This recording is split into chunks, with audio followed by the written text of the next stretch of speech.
এই মিয়া, আপনি আবার আমার মাথায় চুল টান দিলেন কেন? এই বেটা, তোর বোন লাগে আমার লাগে বিয়ে দিবি? হ্যাঁ, আমার পছন্দ হয়েছে, দেওয়াস না আমার গার্লফ্রেন্ড আছে, কি হয়েছে? সেই সময় তো প্যান লড়ছিস, কি সমস্যা কি তোর? আরে ভাই, এক তো আপনি আমার চুল টান দিচ্ছেন, আবার বড় বড় করতেছেন।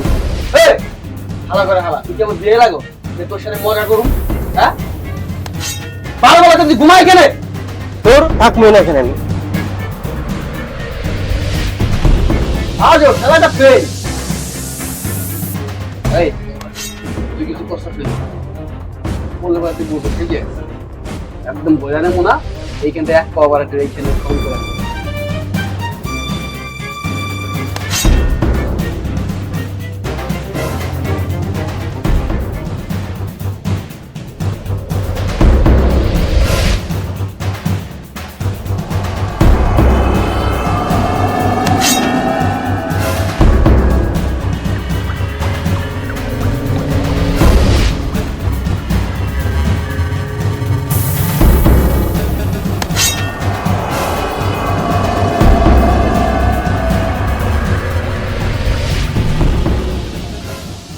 এই এই এই